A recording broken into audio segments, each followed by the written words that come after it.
to be depressed about. So Yes. yeah, but yeah, sure. Okay, but thanks for that background. Yeah, Manchester. I know a monk from Manchester.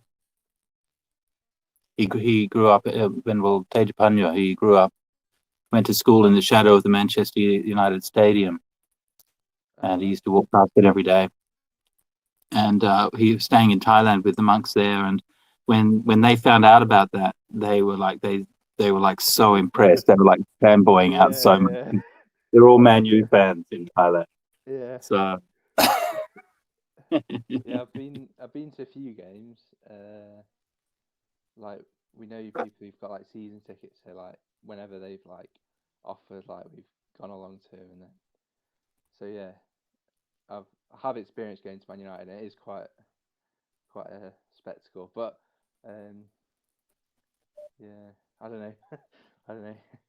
Um, anyway, go on. Let's start with your questions. so yeah, I was like looking at your videos online about Buddhist futures, and Right.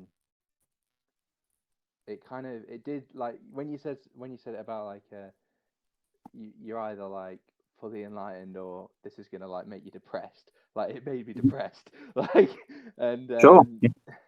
and uh, and it was just like I couldn't get over the fact that like if these topics aren't talked about more, then like I myself into retirement, it's gonna be quite difficult, especially if these things aren't kind of at least talked about and Yeah. as like the first step possibly to coming up with um, any way forward if there is any way forward. And Yeah. I just from listening to those talks that you did, I came up with a few questions that I wanted to follow up with. So the first one was to do with well, I'll read it out actually. So where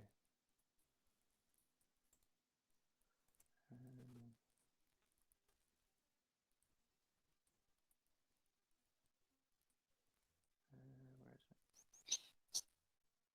So the first one was, do people need to feel contentment before they will make enough space for the planet? Okay. Because I thought those two were linked, but I wasn't sure. Okay. Um, do people need to feel contentment before they'll make enough space to the planet? 1 second. Sorry, I've got to sneeze. Oh, pardon. I'm not. Don't have COVID or anything. I just got a bit of an allergy. I hope it doesn't come through the screen. All right. Yeah. Actually, Greta Thunberg had a really nice take on that a couple of years ago, and I'm sure I'm misquoting her, but it was something along the lines of, well, it wasn't exactly the same, but it was something along the lines that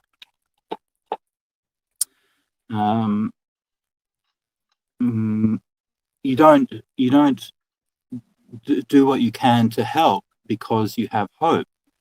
Your hope arises because you're doing what you can to help. Yeah. Something like that.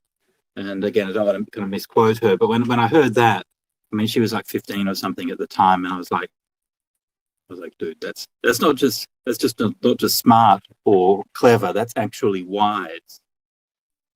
And to hear some kind of wisdom coming like that, because if you talk about contentment and these kinds of things as an abstract quality, it's not really kind of meaningful because that's not how human emotions work. It's not just something that you feel, which is somehow independent of everything else in your life. And sometimes I think that we've become so used to psychologizing everything and to internalizing everything that we forget that our emotional state is very closely linked to how we behave and what we do. And I think this perhaps is, I mean, I don't want to sort of go on to a kind of a rant about psychology, but I think this perhaps is a flaw in the kind of the psychological model that, it's basically sitting down and introspecting. And yeah, that's useful in some cases, but a lot of cases you need to do something, and that's what's going to change you. So if you want to feel contentment, or however you want to put it, if you want to get into an emotionally healthy place where you're going to act, then kind of missing the point, right? Because that's just not how it works. We have to act anyway, whether we're content or whether we feel hope or whether we feel good about it. We shouldn't act because we're in an emotionally healthy place. We should act because it's the right thing to do. And this is something that I sort of keep on coming back to, like in discussions of environmentalism, environmental ethics, and the like. I feel very frustrated by the, and very, very frustrated, frankly, very frustrated and very alienated by the discourse on the side of environmentalists, because I think it's very psychologically naive, and I don't think it's worked. And this idea that we have to have hope, and you find this in the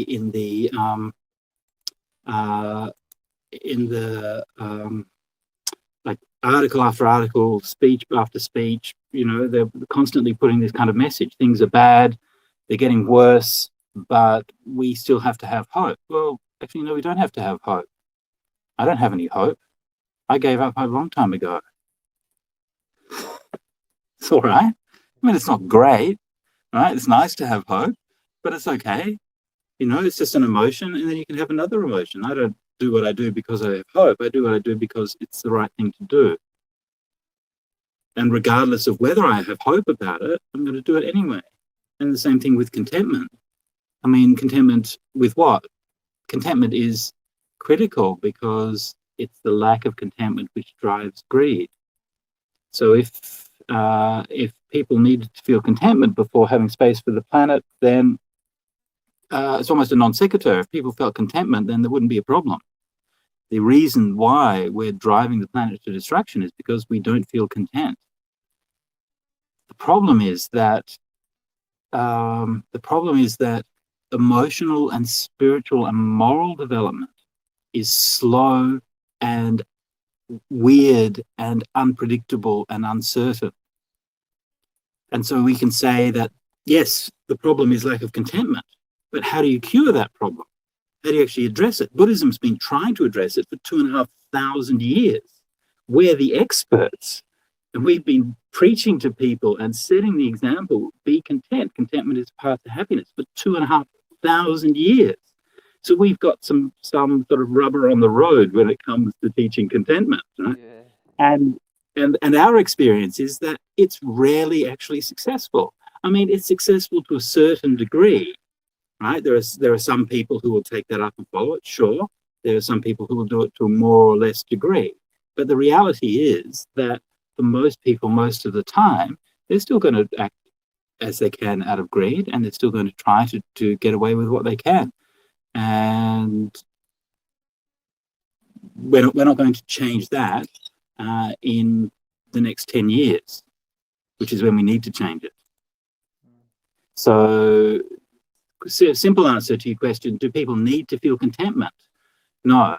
Contentment's great, but you don't need to feel contentment. You can just start doing enough to make space for the planet now. That's our only choice, really. But the more contentment we have, of course, the better. Yeah. See, to me, that sounds quite disappointing, because I don't know how much kind of faith I have in like people to change their habits if they don't have something better to kind of replace it, maybe. Right. Because I think that like you build up habits, and yeah, unless you have something that's gonna surmount that, then why it's difficult to let it go. It's like if you're addicted to anything, I found that sometimes you need to kind of like intensify it to get that same kind of satisfaction, and then because what you were talking about in the videos was that consumption is the issue, and consumption is the issue now. So yeah, does consumption needs to come down, but then some people are gonna, if you can't, like some people, that's gonna be painful for people Of if they're course, not. yeah, So so that's quite a hard thing to like come out and say. Like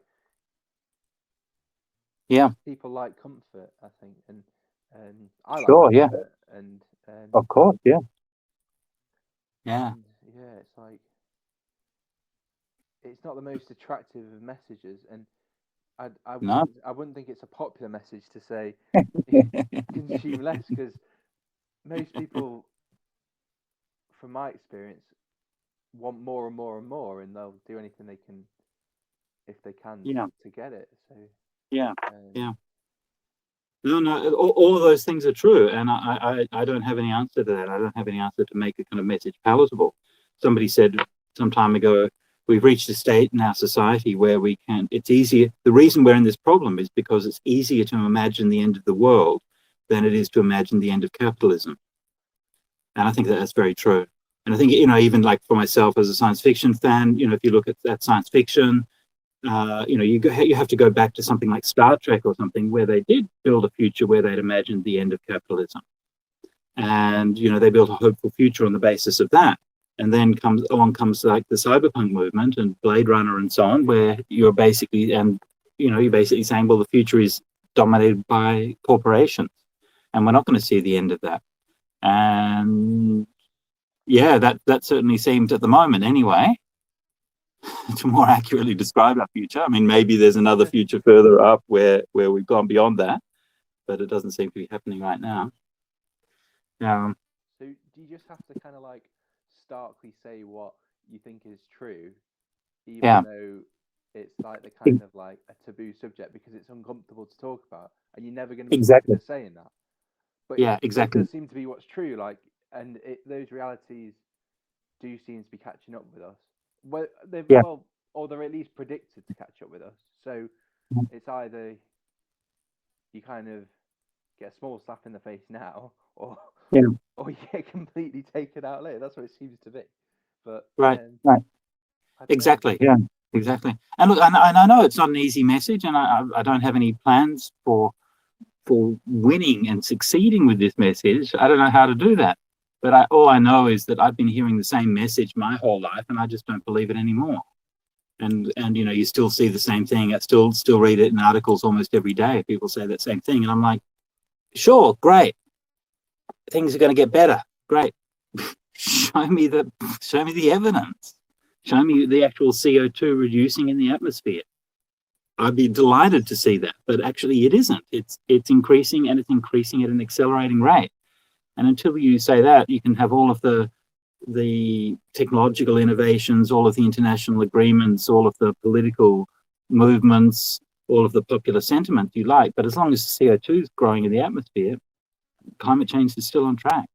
Yeah, because Now, like I really struggled with it when I was younger, and I yeah, always like tried to make my own decisions in my own life to try and um, align myself with like something that was going to be better for the environment or whatever. Like, I've tried it, and yeah, but then I came across something in Buddhism where it's like the Buddha like laid out like like when in that first video where you talked about the sequence of events and that leads to like this and then that, like shortened lifespans and um right, like right, different, and it was like, well, is anything really out of place here, or are we just at a stage of life where things are just gonna unravel because the world does that sometimes, and right, right. like, and then just kind of like,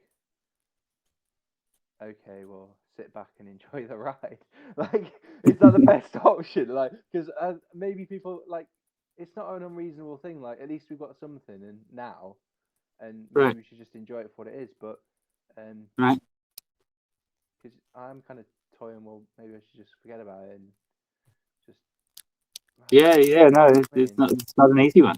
I mean, I wouldn't say just sit back and enjoy the ride. Like, the thing I keep coming back to is this idea we do the right thing because it's the right thing to do. And whether or not it's effective or not is out of our hands. Yeah, So I'm not talking about not doing anything. I'm talking about a different motivation for doing things. Yeah. But yeah, I mean, it is overwhelming. I think part of the thing is purely just psychological. I think that there are different personality types.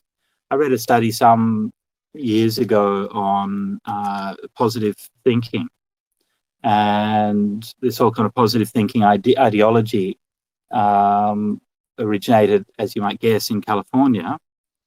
And I don't know about Manchester, but I can say that when I was in Dublin and I was teaching there, they were like, "No, that's just very un-Irish. You know, you have to like see the worst in everything. That's our philosophy." And so and it was introduced and promulgated in schools and became this whole kind of thing where you always have to give positive reinforcement to the kids. You always have to give a positive message. You always have to encourage them and all these kinds of things, which, look, is great. But there's actually no evidence that it works, like none at all. And it's just basically this theory which sort of swept the world because it kind of sounds like a good idea. But when more nuanced studies which have happened since then have shown that, well, actually, it really depends on the personalities of the kids, which is something that parents and teachers would have known all along, that there are certain kids who are going to respond well to that way of positive reinforcement, but then there are others who don't. And I'm very much in that second category. You know, I'm not looking for positive reinforcement. You know, it came up just the other night, actually. We did a sort of central event here. And it's just a small thing, just as an example, but we gave a sort of central event. It was all very nice. People came. We had Sri Lankan drumming. We had all of these kinds of things. And I gave a talk. And afterwards, I was just walking along with Venerable Akaliko, and I said, I didn't really think the talk was very good. I was just like, I didn't feel like in the groove when I was giving the talk. I felt it was a bit kind of gritty. And he said, oh, no, it was a good talk. I'm like, yeah, no, it wasn't really. He said, no, it was good. And I'm like, okay, that's fine. But for me, that kind of positive reinforcement is not what I'm looking for. Right? I didn't want someone to say, oh, yes, it was really good talk after all. I mean, he was just giving his opinion. It's not a criticism of what he did. I'm just saying that for me personally, what would have been useful for me was for somebody to say, look, you know, you started out well, but actually in that second part, it seemed to drift and you didn't have any focus. And then it seemed like you were wanting to talk about this one thing, but then it didn't happen. Something like that. And that's actually meaningful feedback that I can listen to and try to do better next time. So that's my personality. And so but I find myself kind of trying to shoehorn into this kind of positive thinking way of looking at it, but it just doesn't work for me. I look at it, I don't feel positive. I feel like these people are you know, not actually facing up to the reality. That's what I get when I hear this positive thinking stuff. So yeah, so I think this is why I think that, as I was saying before, I think the environmental movement has been very psychologically naive because it's got this kind of one-size-fits-all thing.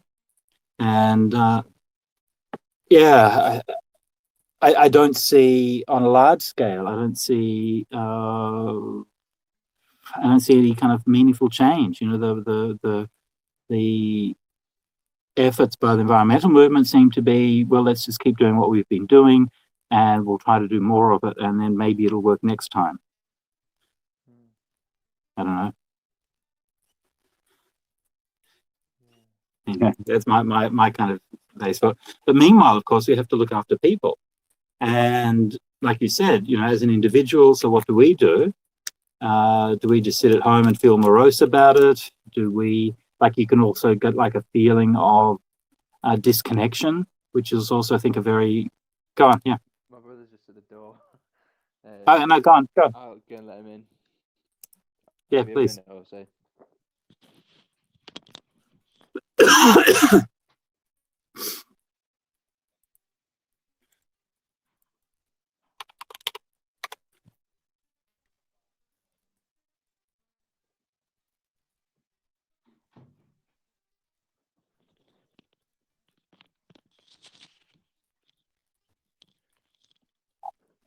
Yeah, he's just coming in for All right. out. So he's in now. So we can. What? Sorry. We're What? good? Yeah, we're all good. We're good. So yeah, so we have to look after people, and then how do we do that? So again, I don't know if I really have any answers, but one of the things that I look to in my experience is that um, mm, one of the things that I look to in my experience is the village, Yeah. the idea of the village, Yeah. because villages are very resilient. They've lasted a long time and they adapt to many, many different circumstances. And I'm not confident that in the future there'll be nations. I don't think there'll be nations personally. I don't think that there'll be cities, but there'll probably be villages. And that's something that we can look to. We can look to, I've lived in Buddhist countries, in Buddhist villages, and, you see how people work together and sort of creating small and adaptable and resilient communities. It seems to me is something which is both useful now and also is developing the skills that are going to be useful no matter what kind of future awaits for us. Yeah, it's interesting you say that because that is, from what I understand, where all this civilization that relies on oil has developed from. Right. And the kind of state that the world used to be in, although from what I understand it was tough, but it was Right. sustainable. And Right. you see like people using more and more technology to try and solve these problems, but it does seem to be like the more technology you use, the more fossil fuels you use. So you are kind of like that Absolutely. development into like this perfect developed society. It, it it it requires fossil fuels to build that pollute the environment, and it requires them to sustain it. And unless you find a different way of sustaining or building it, then um, you're going to end up with the problems of climate change. So, Absolutely. Yeah. um, And yeah, that's right. And the whole kind of progressive movement is built on the idea that we can have everything we want. We can have a technological advanced society with all the things that we want without harming the environment. yeah, Okay, maybe, but there's no actual evidence for that. Like it's purely, that's what I think I find really frustrating. This is purely speculative hypothesis that it's possible to build a carbon neutral economy, which nobody has ever done. yeah, And our entire future is being banked on this speculation.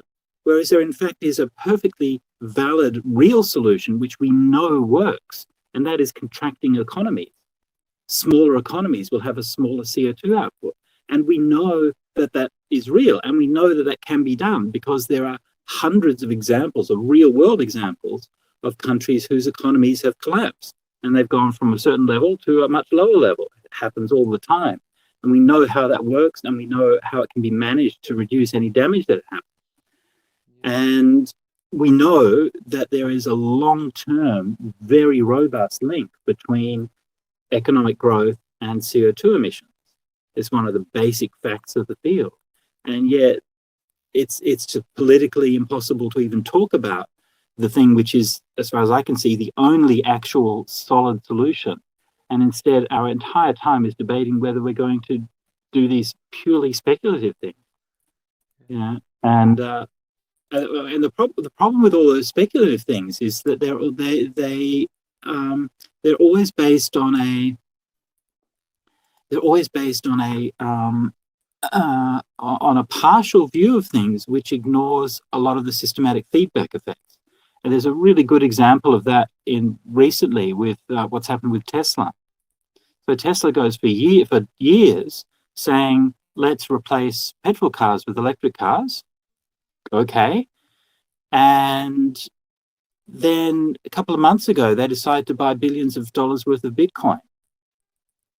And within weeks, they've actually completely annihilated any advantage in the reduction of CO2 that they've created in all of their years of production, So just through their the purchase of Bitcoin. mining of is that what you mean? Bitcoin mining, exactly, yeah. Yeah, And the Bitcoin mining from their Bitcoin purchases have emitted more CO2 already in the last couple of months than all of the savings that they've made throughout their years, according to their own figures. Oh, I mean, it's madness. crazy. I was unaware of that. Yeah, it's absolutely madness. And why? Like, what for? So Tesla is shifting to become essentially a speculative firm that invests in Bitcoin with a car business on the side.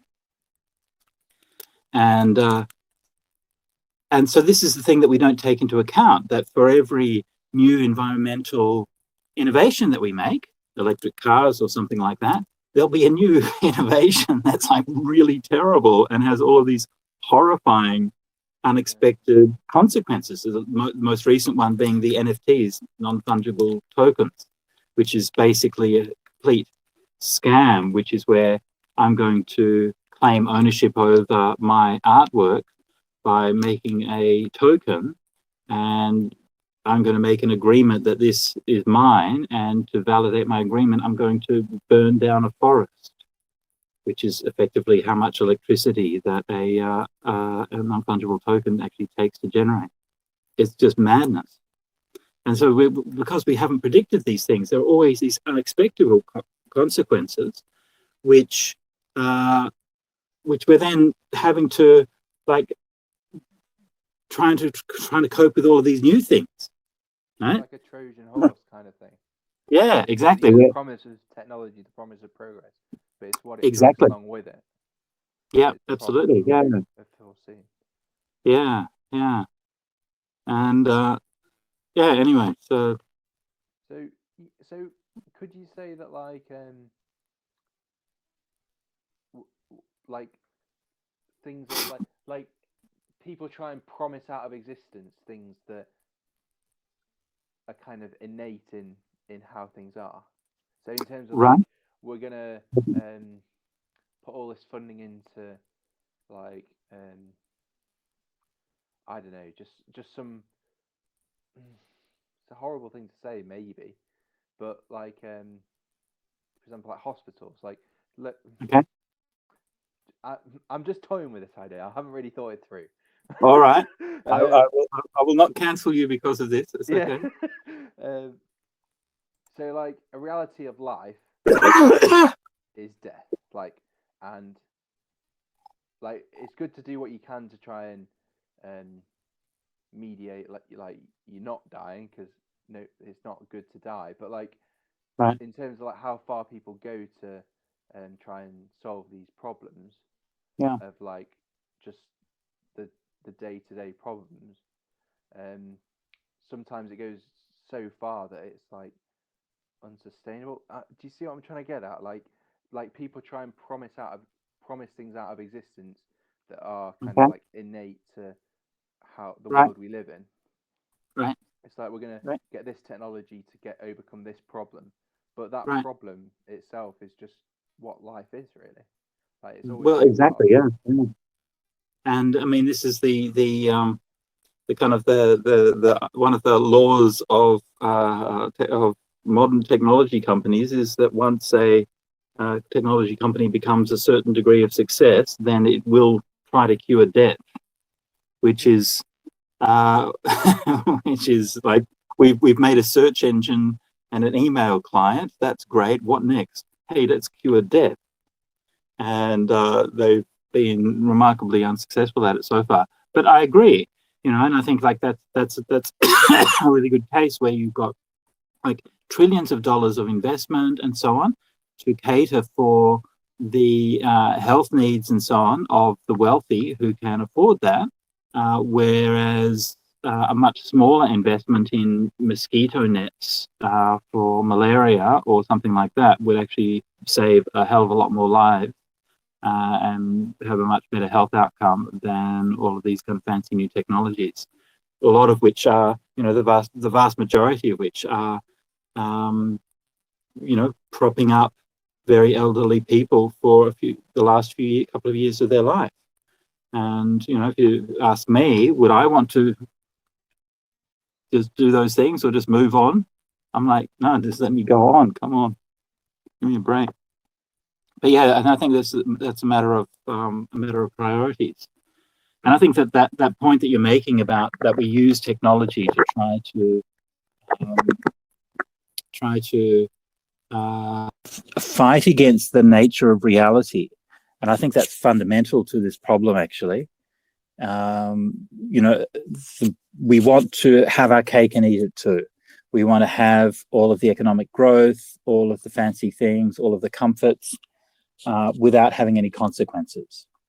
And the reality is that climate change is the consequence, and we're facing that consequence.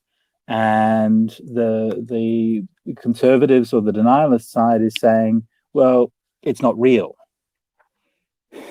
We're just trying to pretend that it's a way. And the progressive side is saying, yes, it's real, but we can achieve that goal of doing what we want without any consequences if we're only a bit smarter about it. That's the progressive agenda. We can still have everything we want, but we'll use better technologies. We'll use a smarter way of doing it, and then we won't have to face our consequences. Yeah. It's like that inevitable kick in the teeth that's either going to come, either you can take now, right, or whenever, or the predicted massive kick in the teeth that's going to come later. That's right. Yeah, exactly. Yeah. And again, to come back to something that you said before about like living in the past and what it's like. I mean, I think we have a very kind of sort of highly specific lens through which we see the past. But the reality is that most people, no one in human history lived like we do until now. And climate change is just the tip of the iceberg in terms of like what are the consequences. And we're just reading an article yesterday. There is a very severe chance and a lot of scientific evidence pointing to decline in fertility rates and declining in and people saying that humanity may become infertile within the next few decades because of plastics. And you're like, what the hell's going on? And this kind of uncontrolled experiment that we're doing with our bodies and our minds on like multiple dimensions, all at the same time, right? And we just need to scale that whole thing back massively and have some caution about it. And until modern times, humanity had culture. And that culture included our religion and our language and our history and our stories and our values. And those cultures all around the world, no matter what religion or what background you have, those cultures always taught moderation. They always taught us that we can't always get what we want, that there are certain things that we can have, and then we should be content with that. And modern times came along, industrial revolution comes along, modern capitalism comes along and says, no, you don't have to moderate. You can just have everything you want. So is that and promise the promise, promise? The false promise, exactly, yeah. And of course, again, without wanting to get too much into the cynicism behind it, but that false promise is deliberately sold to us as a lie, whose actual purpose is to take money from the poor and give it to the rich. That's why people do these things, to fool people into thinking that you can have it all, whereas in fact having it all is restricted to an ever sort of shrinking number of the super rich. Because it's almost sold to you like just kind of progress to the next level up, and then you'll be happy. But it gets harder and harder, right, and there's less and less space to kind of move into. Right. Yeah. Definitely, yeah. And that gap, that inequality gap, is just becomes ever more crazy. So do you think it's kind of wise to conceive whether like this could be the start of a collapse of the civilization that we're living in now? Because there's a lot of like things going on that are kind of seem to be threatening, and right, I don't know whether it's me just Yeah, sure. too seriously, or the kind of Yeah, things no. that get fed to me on YouTube. I don't know, but um, it like most like civilizations do collapse, and Right. why can't this one? No reason Oh yeah, whatsoever. so but people, but it has this type of society hasn't collapsed, and maybe I don't think it won't collapse, but that's not a real reason why it won't collapse. It's just that maybe a naivety as to the stability on the ground on which we stand. Yeah, So, definitely. Yeah. but you try and if you have this conversation with, you can't have this conversation with people because they're they're busy, or they're doing things, or Right. it's like, where do you start with this? Like, because it if people can run into their comfort zone, Yeah. like I do that, why, Right. like, what's to get them to come out and kind of face what could happen if it's not happening, Yeah. and they're quite happy at the moment, like, Yeah. it's, Yeah. Yeah. Yeah. No, absolutely. I mean, this is one of the reasons why, I was happy to see your message, and, interested to talk to you, because I find it difficult to find people to talk to about these things. I certainly feel that in Australia, there's a much greater level of denial. My experience has been that in the US, it's less so, but I think that probably in the US, it's more polarized. There's obviously a large mass of people among whom, this is completely in denial, but then there's also a large number of people who are more accepting of things, whereas Australia seems to be, I think the Australian public and the Australian culture has been duped by the sort of our reliance on fossil fuels. Australia has a more dominant role in international coal than Saudi does in oil.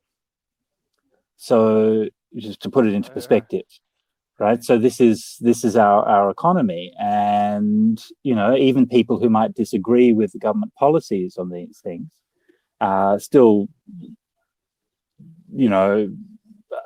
tend to be, we go along with it because we've had prosperity, and we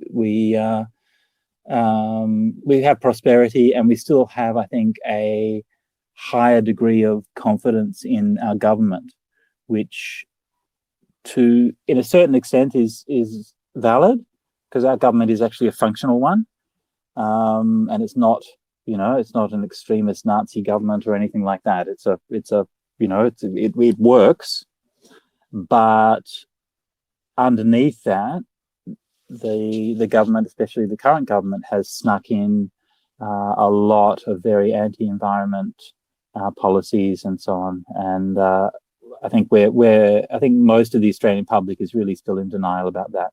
And as long as the economy is good, then we're not going to worry about it. And it's crazy, right? It's crazy. Like my desktop, which you probably can't see here, but my desktop is an image from this is the bushfires. yeah, quite hard to see. Like, So I crucially, keep that as a reminder. This is what happened, a couple of years ago, and yeah, we're still in denial about it. Did you have other questions? You had other questions. Should we move on to those other questions? I'm just pulling up your email. And good. Let's have a look at your initial email. Yada yada yada. Okay. Shall we look at? Are you still there? Sorry, your picture's gone. Oliver?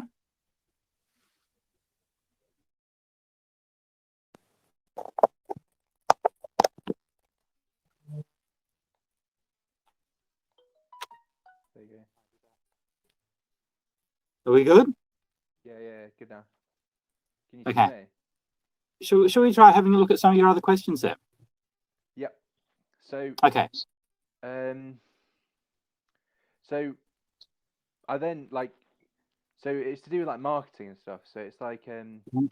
is the link between like our entertainment services and the marketing during the adverts, um, causing and furthering the problem of our overstretched culture? So I thought Absolutely. those two were linked. So Yes. Yeah, it's a very good point, because the marketing and entertainment are very closely linked. In some cases not, because you can have advertising that's not in entertainment, but a lot of it is, right? And so you could say that, in a way, you could say that the purpose of entertainment is marketing for marketing.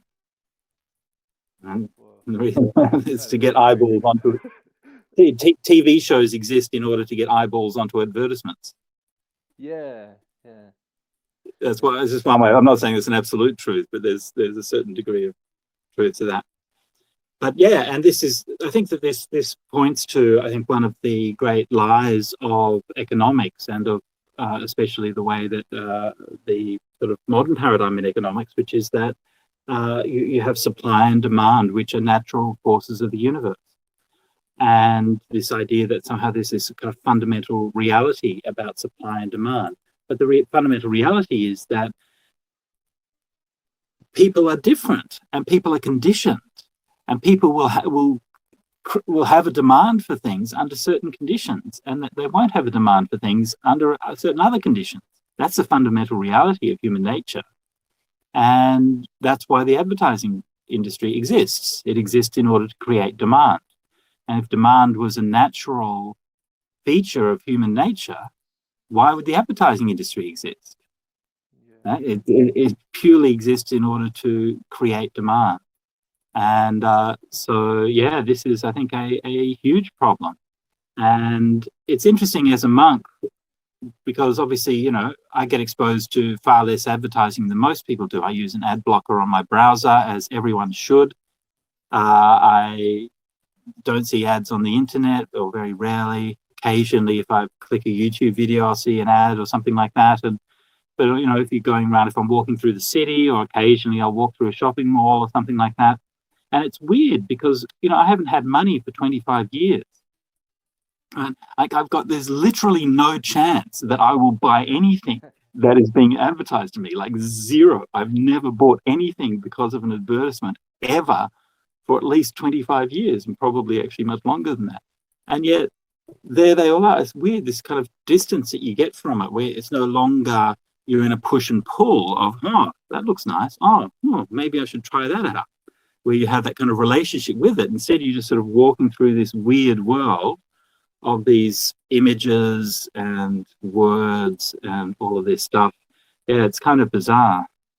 And for me, it's also kind of funny to see that the internet still tries to sell things to me. And I'm like, you're supposed to have all of these intelligent algorithms and so on, which determine, like, for a monk, have they? right? Determine that what are we going to sell you, right? And I'm on a site and it pops up some advertisement for some video game or something like that. And I'm like, I haven't played a video game since Space Invaders. I mean, come on, what are these people talking about? And I'm like, you got to, I guess, give them kudos for persistence, right? They think that maybe they'll get through to me one day. But yeah, so far not. And the other thing about advertisements, which I think is interesting, is how, they're obviously very manipulative and so on, but they're also how incredibly inefficient they are, and how we are relying so much on this kind of model of information, which really goes back to maybe 19th or 18th centuries, like placing advertisements in newspapers and things like that. And we're supposed to have evolved, and yet even the greatest tech companies, like Google and Facebook and so on, they're supposed to be full of all of these geniuses, and yet you're still dependent on this absolute, just shoveling masses of bullshit across the internet. Why?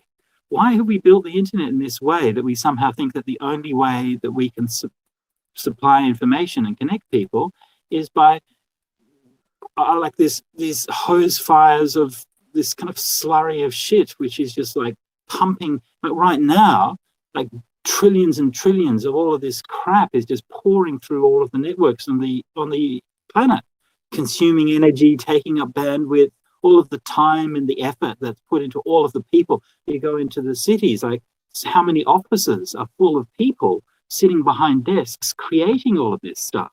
I mean, it's just madness how absurdly inefficient it is. Yeah. If it was up to me, I'd ban advertising. I think that you should only have advertising if you have gone into a market. That's it. So if I decide to go into Amazon, then by going to Amazon, I've in a way stepped inside their doors, and I've signaled by that I'm looking to purchase something. So then you can show advertising. But if I haven't actually stepped into a market, then advertising should be banned. That's what I reckon. Nobody's going to agree with me, but I don't care. Yeah,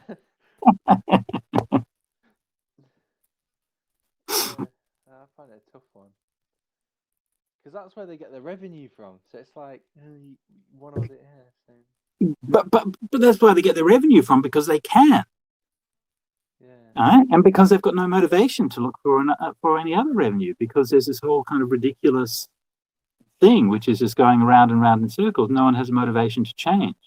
If you give a motivation. I actually talked to someone in Google when I was in the States. I did a meditation in Google, and the Venerable Sudaso and the Buddhist Insights people have a number of the Google employees there. Anyway, one of them was going to the meditation. We were chatting. He's just a young engineer, and we're just chatting about what to do about some of these issues. And he said, what do I think he should do with his 20% time? Right? So he has 20% time to develop his own projects at Google. I said, well, we should figure out a way for Google to make money without using advertising. yeah. Okay. Yeah, it's like you see where the problems are. The solutions, they're just like where are they? Where are they? Like, I came up with these questions, but like thinking sure. you have an answer, but like you just kind of like describe the reality, and the reality is quite bleak, and it's kind of like, yeah, but what's gonna like you said before, like what's gonna happen? And it's like, yes, exactly, yeah. Is anything gonna happen? Like, well, right, kind but of, that solutions orientated way of looking at it again is a product of the modern world and modern conditioning. And there are plenty of things in the world that simply do not have solutions. And this is one of the things that, the Buddha comes along with dukkha, right? I mean, dukkha is just the reality of the world. You can't be in the world and not have dukkha. So, I mean, there is a solution in the sense that we can let go of craving and we can find nibbana, but it's a radical solution. And we can't just kind of manage it by tweaking the settings and sort of somehow living a life without dukkha. So problems don't necessarily have solutions. And the lack of a solution does not mean that an analysis of a problem is incorrect. It merely means that there hasn't been a solution found for it. I mean, it happens all the time, right? In medical spheres, people diagnose illnesses and say, well, we don't actually have a treatment for that. But do you think the way that people do try and solve things by going forwards and progressing and coming up with clever ideas, like we've said before, we should be going backwards, and you might kind of lose out on the like the profit or whatever, but that, like we said, going backwards is a solution. Like, these Absolutely. problems are new problems. So if we go back to old methods, as tragic as that might sound, it's a solution for the problem that's arisen. Absolutely, yeah. And the old solutions were there because they worked, and they worked for a long time, and they weren't perfect, and there were reasons why the new solutions came in and innovated and changed things. But it's still, better than destroying the whole planet. And, if you look at how people lived 50 years ago or 100 years ago, it was okay. People were reasonably happy. It's not the end of the world. You can't jump on a plane and be on holiday somewhere on the other side of the world just because you feel like it. But, people were okay. They got by. And they had a lot of things that we don't have. I mean, I don't think it's obvious at all that we have a more satisfying and rich life today than people did, 1,000 years ago. Maybe we do, but I don't think it's obvious. Okay. Should we go on to the next question? What do you reckon? Yeah.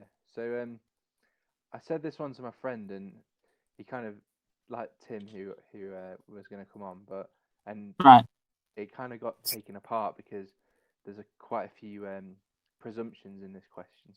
right, So it's like, why does being good make some people no, sick? So it's quite like a no, proddy question, but it's right, basically like, why are some people attracted to what we consider is like what a Buddhist would consider as good, and some people right.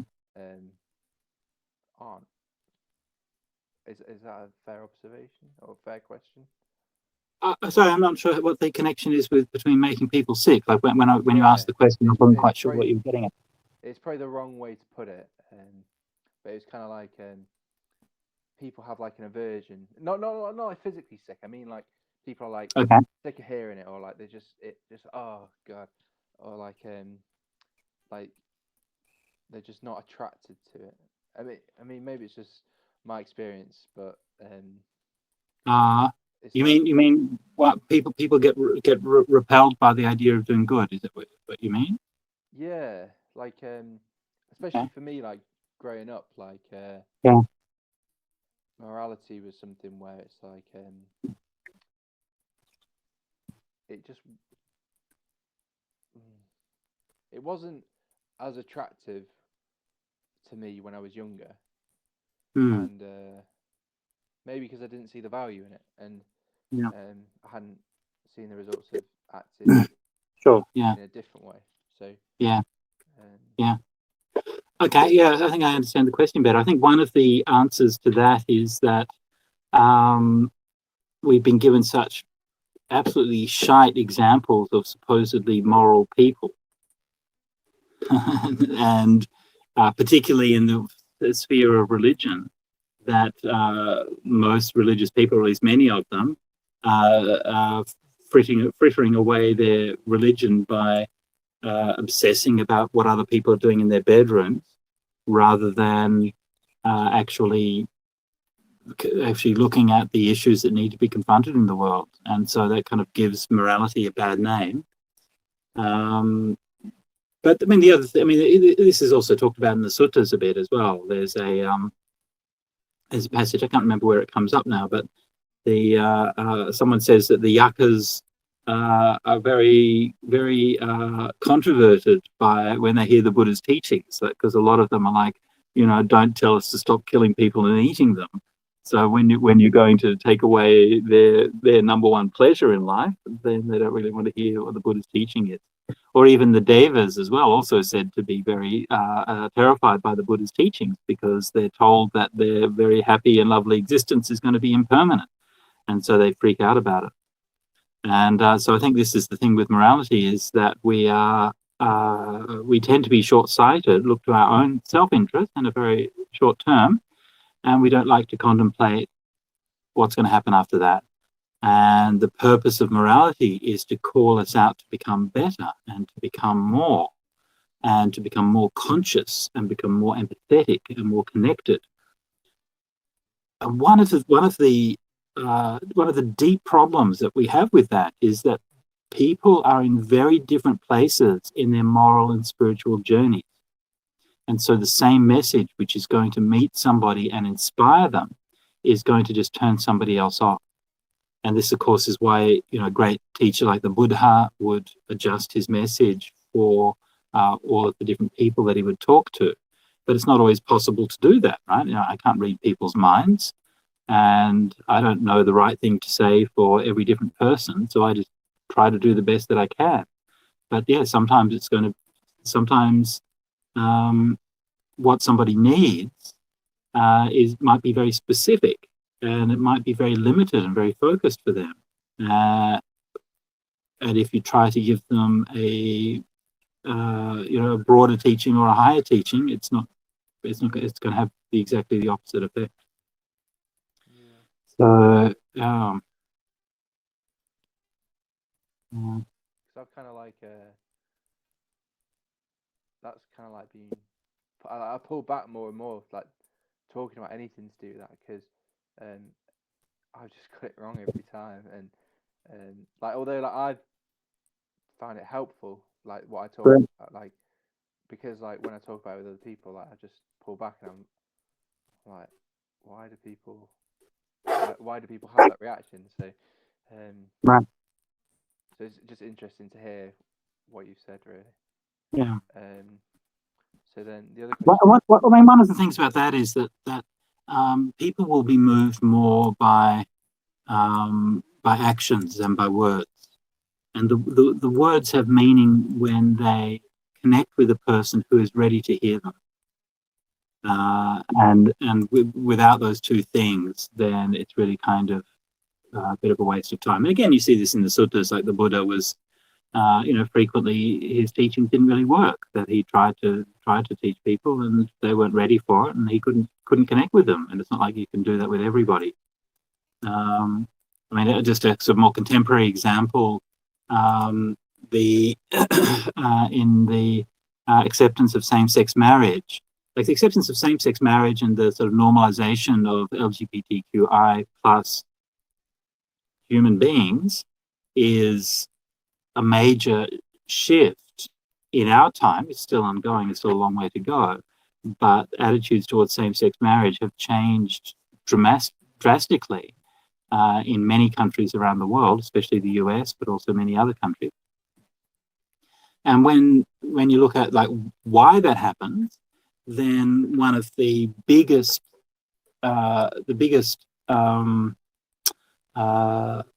biggest factors in that is if somebody knows somebody who's out. If you know somebody who's gay, you know somebody's your brother, your sister, your friend, the person in your class, the person in your work, then that's going to have a lot more impact with you because you see them as a person first and foremost, rather than as a cliche or as a projection of your own sort of whatever values or fears or whatever that you might have. So that's just an example, but that's, I think, shows that the way that our moral values change and evolve depends on our journey through life, not through the inherently convincing power of those morals themselves.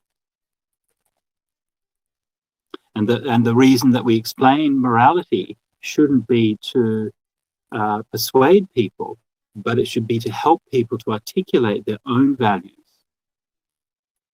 Why has my value shifted, and how can I see that? So we give people a framework where they can make sense of these things. And that's actually the role of teaching morality and teaching moral philosophy, rather than actually persuading people to accept new values. Or that may be part of it, but it's only a minor part.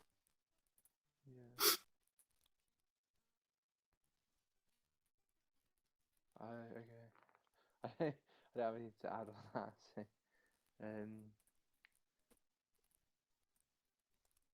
So it's like, are we naive and unwise to use our time on these subjects, especially like climate change and like worldly problems and problems like this, because there doesn't seem to be a forward solution that is hopeful. I mean, it sounds from what we've said that there's a backward solution that's helpful, that could work, but it's not I can't see it being a popular one. It's realistic, but it's not. It doesn't have the same kind of promise that the current culture promises. Sure. And that everybody's aiming for. So absolutely. So it's like, are we naive? I mean, yeah, are we naive and unwise to like contemplate this, or like it comes back to what I said before, where I said, should we just get on with life and live the life as best we can, and just hope that, not even hope, but just live our lives as best we can, and do right by ourselves. Right. Okay. So a few things in there.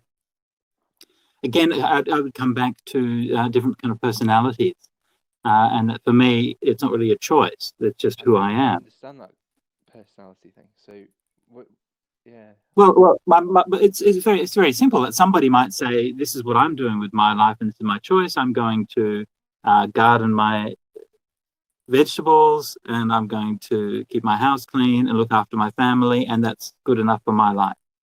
And who am I to say that that's wrong? That's fine. But I can't do that because that's not who I am. And so for me, it's not a question of are we wise or are we unwise, but it's part of my life. It always has been and it always will be. And so I can't not do it. So yeah, I'm not. Maybe it's like a weird, dodgy question. It's not a dodgy question at all. I think it's important to understand it, because when you look at it in that way, then you realize, well, people are different, and people are going to look at it in these different ways, and that's okay. So that's not a problem. Actually, the world's full of diverse people. They care about different things, which is part of the great majestic tapestry of humanity. But this is who I am. I'm somebody who's always been concerned about these things, and always will be. But another point to that is that whole kind of thing of, should we just sort of get on with our life and be happy with them? It's also, I think, important to remember that that's what they want. Yeah. Right? That if everybody does that, they win. Saying they, do you mean like, what do you mean by they? Like, I mean our evil overlords. Yeah. So yeah, it's like, it's too big a problem, therefore, and nobody else is doing it, therefore yeah. I'll just join in. And Therefore, I'll just watch thinking it. that, like, oh, if the rest of the world did it and I was the last one to do it, Right. I'd probably just join in with them. But because it's such a big problem and no one else is going to do it anyway, why don't we just join the club and party away until, there's nothing wrong with partying. I like partying, but just drain the resources until we've got none left, and the culture we've got keep them, and then it's like keep the dream alive. Yeah, but I think there's there's an extent to which okay. So when we made the phrase, okay, so we can either just get on with our lives or we can try to do something about it. And I said, well, if we just get on with our lives, then that's what they want, okay, because that's what keeps the system going. But but just in case you're wondering, I'm even much more cynical than that. Really? Because I think that activism and the environmental movement is also what they want. So it's like two solutions, pick your side, but both of them go down with the ship. Both of them go down with the ship. Why is environmentalism what they want? Because it doesn't work. Because it's so middle class and ineffectual, but it's like a safety valve. It creates the impression that people are doing things and that there's some change and there's some accountability. And yeah, sure, you can sort of tweak things around the edges. You can set some goals for CO2 emissions, or you can, give people a rebate for insulating their houses or something like that. And so you can do some things around the edges, which is fine in and of itself, but it's creating this impression in people that it's under control, that there are people who care, that there are people who are looking after that. And then that's like a safety valve that lets the pressure off. A good example of that, I think, is plastic recycling. This is one of the issues on which Venerable Akaliko and I have frequent disagreements about. But basically, I think that plastic recycling is a hoax and that we shouldn't do it. My understanding is that plastic recycling was invented in the 1970s by the plastics industry in order to normalize people to the idea of plastics. And it doesn't work. It's expensive. It consumes energy. It's rarely are the plastics actually recycled. And on the whole, it's more environmentally sane to just bury plastics in landfill. That's what I think. And the real solution to the plastics problem is to use less plastics. And but recycling is a way of making people think that the issue is under control, because there's a whole system. Everybody does it. It must be working. And if you talk to environmental scientists, they're like, yeah, no, actually. And it was interesting because I've spoken to a number of environmental scientists about this over a number of years, and they all basically say the same thing. It's all like, yeah, some kinds of recycling, maybe like glass recycling or something, can be effective, but yeah, plastic recycling is actually a bit of a waste of time. And then, but why do we do it? We do it because we need to have something in our lives that reassures us that we're doing something for the environment. And so then that becomes like that lets off the steam, and it creates the impression that these things are being managed and that they're under control. Yeah, so it's like it's a false solution that is Yeah, kind of maybe prescribed from the same source right, that's kind of running away with the problem. right, right. So Yeah,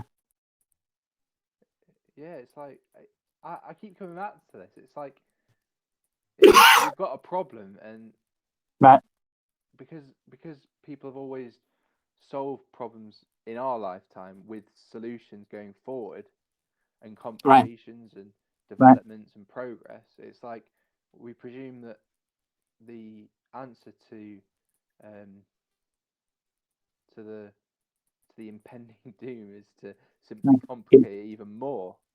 There's more progress, right? Yeah. Yeah, so that's quite a I mean, big thing. I hadn't thought about it like that because, yeah. um, I mean, it's the mythology of our time, right? The myth of yeah, progress. It's the story that we tell ourselves that helps us to sleep at night yeah. because things are going to get better. But can they get better? Like, yeah. So, like, what? And then as soon as you step outside of that mythology, you become profoundly out of step with the values and um, the values and thoughts and ways of all the people around you. And Yeah. that's hard. It's distressing and it's difficult. Yeah. Hmm. It's a funny thing, isn't it?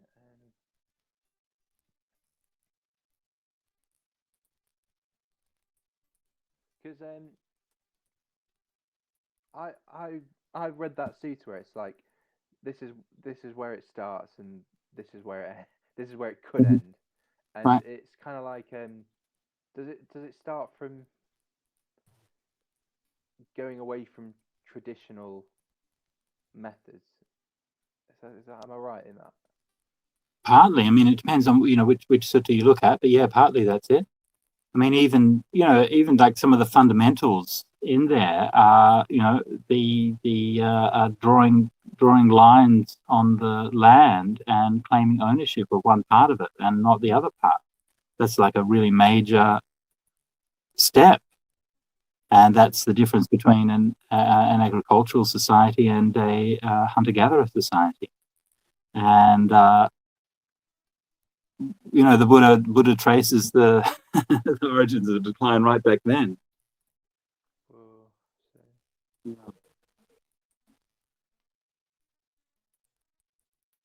and I found it really interesting how you talked about how we all live in different time zones almost, where our our realities have um, based on what we do and how we set our lives up Mm. are kind of like at different stages of the like how close you are to like that Right. that Right. dangerous situation. Yeah. Yeah. Definitely. And it's related, and that's related to culture, like where you are in the world, but also like your class, your employment, people all of those things. But it's and I think this is one of the factors that is really not factored in at all, because it's uncomfortable for people to think about. But it's also related to our own spiritual journey. I think for Buddhists, we have this kind of idea that we're progressing through many lifetimes, and we're all at a certain point in that. And like a journey is not a straightforward series of steps from A to B, but it's just a kind of a wandering where we maybe learn lessons and then forget them and then have to learn them again and all of these kinds of things. But one of the fundamental ideas in the progressive movement is equality. And I, I think that blinds us to the understanding that other people are at a very different stage in their journey.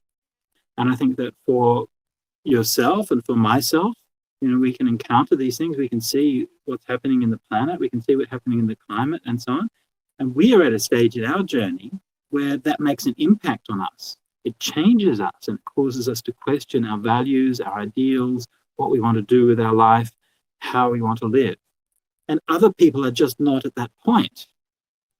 And they just aren't. And there's nothing that we can do about that.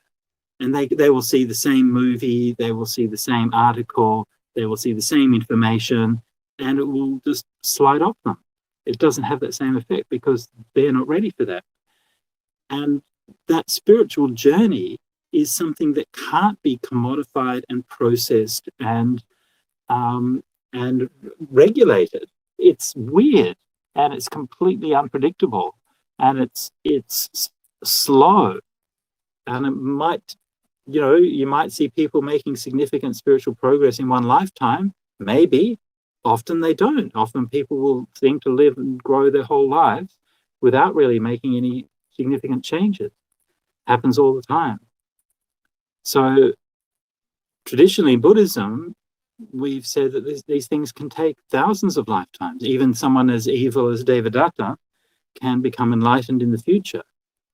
We have this idea. So yes, people can get it. And I think this is fundamental to like progressive ideology, progressive psychology, is if we just message things the right way, if we just provide the right information and put it out there, people will get it.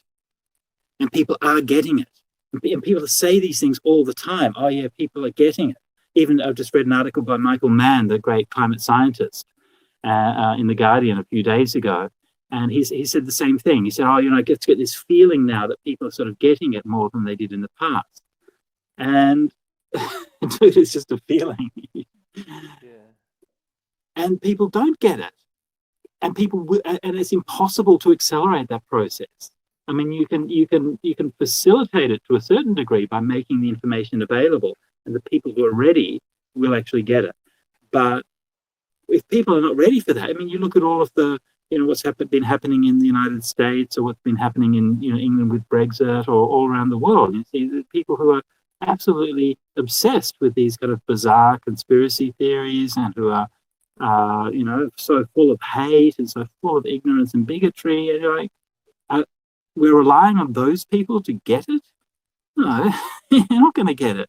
It's not to condemn them or anything. They're just at a different stage in their journey. They'll get it, but it'll take some time. That's all. Yeah.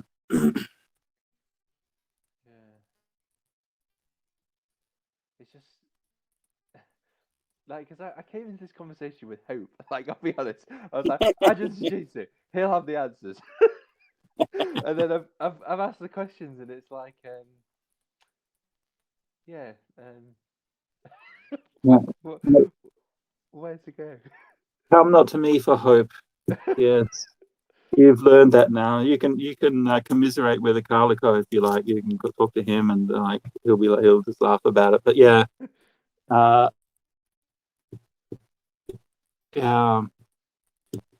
But there is hope in what we've said in a way, because we're not, like, what we've said. The solution that we've come up with isn't something that hasn't been tried. So that's not a solution, Right. but and I'd hesitantly say that's what we should do. Right. But like, but if like, I've heard you say in the past, like, the one solution that isn't kind of presented and isn't talked about is the one that you think will actually work, and that is consuming less and maybe going back to the kind of structures that can be sustained without fossil fuels or technology or progression, and almost presenting a different, not dream, but just I guess it is a dream, like but it's the classic that you hear about from the past, and kind of worked in the past, that people thought that they could kind of outwit and progress on, and maybe that's the kind of, I mean, it will probably go back to that if we don't do anything anyway. It's just that Do you do it's it going to gracefully, hurt. gracelessly? Huh? So Yeah, definitely. Yeah. It came up when you were talking. It's just slipped my mind. About the question. Oh yeah, I was thinking the other day that the greatest hero in modern cinema is the Joker, yeah. and especially the Joker in the Dark Knight, because what he did was steal all the money and then just destroy it. Whoa. I And I haven't think seen that in ages, so I've completely forgotten he about just burnt it. He just made a big pile of money and just burnt it. it. He said, "I don't have any use for the stuff. I just get my shits and giggles by I can just blow things up and that's easy and cheap." So he just stole all the money from all of the gangsters, made a big pile of it, and then just burnt it.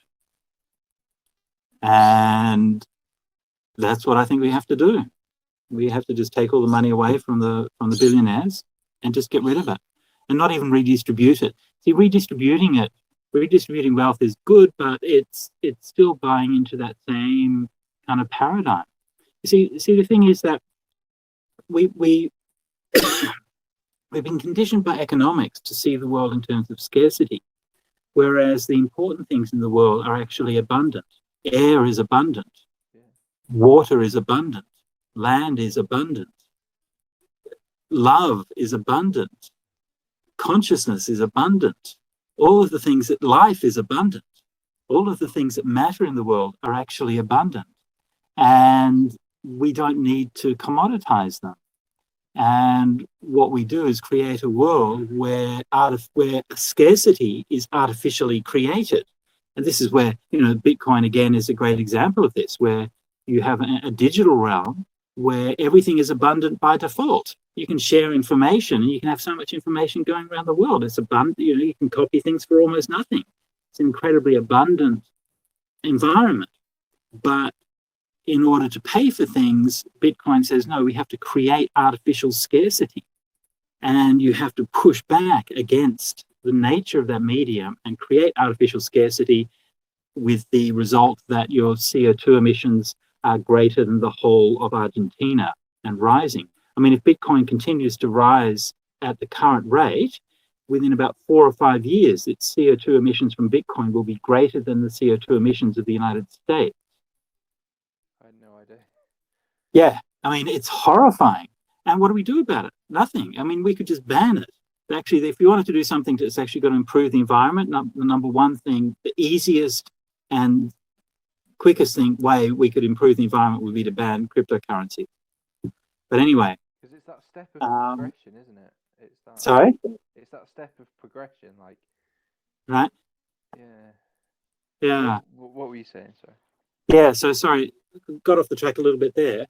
But so where was I? Bitcoin, CO2. What was I talking about before that? Well, the question that we started with was it, are we naive and unwise in our time? Right, yeah. About subjects. Yeah, I think we and got a bit off track, but.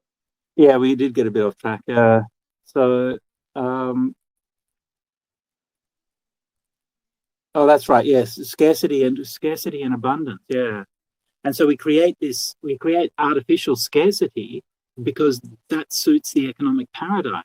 Because economics is built on the idea that resources have to be scarce, and resources that are not scarce, that are abundant, can't be commoditized and you can't be sold. So you have to create the scarcity so you can sell them. And so I think we need to shift that paradigm from looking at the world in terms of scarcity to looking at it in terms of abundance. And economic growth creates scarcity because, for example, it takes over land. And when you take over land, you deny other people access to that land. And, again, in The Guardian just a couple of days ago, there's an article about how Bill Gates has become one of the biggest landowner in the United States, or the biggest owner of farmland in the United States, buying up millions of acres of land. Like, why? Why are we creating this artificial scarcity that, here in Sydney, if you get like more than 2 or 3 Sydneyites in a room for more than 10 minutes, they will begin talking about real estate prices. And actually, this is Australia, for goodness sake, right? Yeah, I mean, it's massive. huge. It's Yeah. like full of like millions of acres of nothing. And yet we spend all our time talking about real estate prices. Why? Because we've created this artificial scarcity out of something which is intrinsically abundant. You mean like And like go the on, yeah, like the kind of like, so you're saying like the basics are there, the basics we have, right. but there's a scarcity. So you mean like so what do you mean? So there's like people feel there isn't enough, even though it is. No, what I'm saying is that things which are naturally abundant are made to be artificially scarce because that's how they can be funneled into the economic system, and then the profits of that are then skimmed by the rich. That's why we're sold bottles of water. Right? Water actually falls from the sky, but we buy bottles of water, and all of this kind of stuff. So we tend to look at the economic growth as being something which has been an engine for creating abundance. Like we produce more food than we did in the past. People have a better standard of living than they did in the past. We have a greater population, and we can still supply medicines and services and so on to those people because of the economic growth and technological advances that we've had. And of course, all of that is true to an extent. But it's also true that we're growing more food, but we've shifted families off the land. We have more efficiency, but we have less resilience, less complexity, less richness in say the soil and the farmland and people's cultures and people's communities. Everything's become much more uniform, and so we measure our abundance by looking at purely economic criteria, and we miss out on the ways that we have impoverished and that we have created scarcity out of something which was in fact abundant, because we're valuing the wrong thing. Yeah. So, in terms of like an alternative things to value, it's things like, Yeah. so it's things like like what you need to survive. But then, would you say it's like what would you get on top of that? Like would it be the kind of like mind stuff where it's like happiness, and or are you talking Right. about like the freedom to Right. move to where we want to move to, or Yep. All of those things, yeah. And especially like community and the kinds of connections between people. Again, come back to a village, where in a village you have an extended network of your people who you know and you live with and have grown up with in a way that we just don't have anymore. yeah, So, in a village, human connection is abundant, right? yeah. So, and that's what You've got, people kind of move about for anyway. right, A lot of the time anyway, people go and see their friends, they go and see their family, or they've absolutely, yeah, yeah, yeah. And the same thing using the technology and so on. So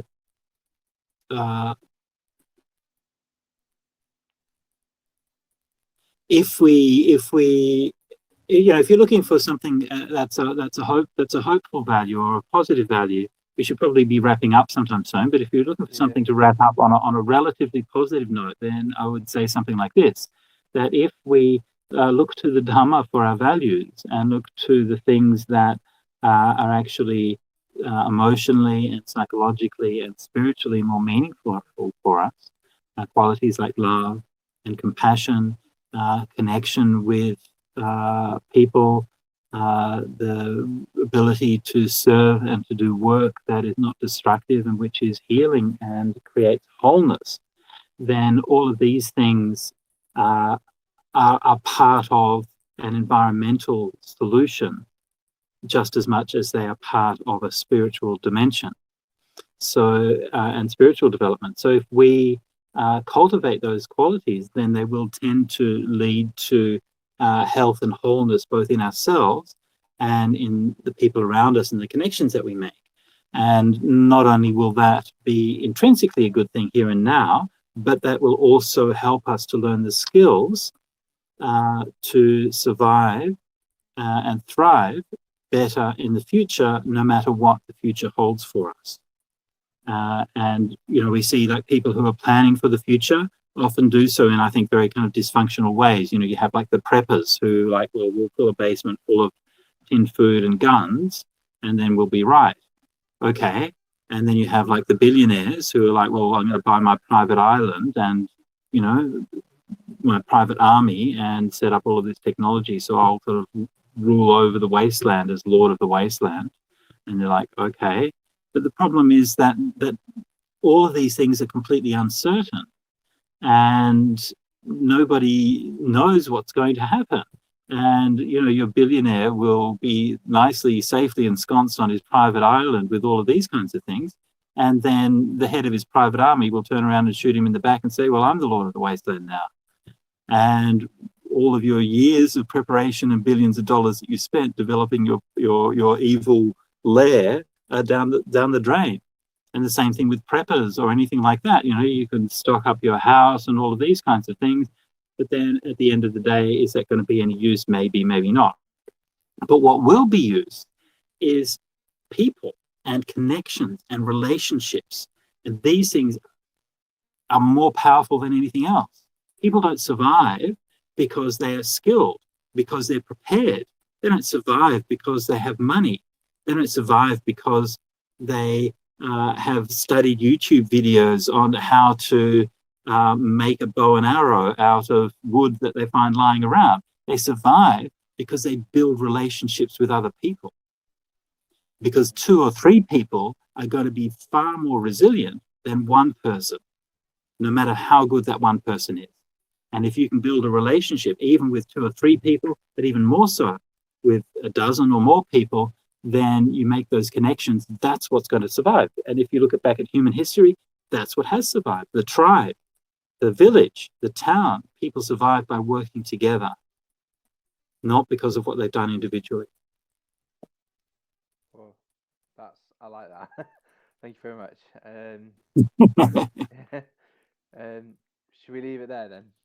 Let's leave it there, Oliver. Okay. Well, thank you very much. No I'd worries. love to do it again in the future. Absolutely. If the opportunity comes up again, and Absolutely. enjoy your day, I guess. Stay in touch. Enjoy your day and stay happy. Thank you very much. All right. Okay. Cheers.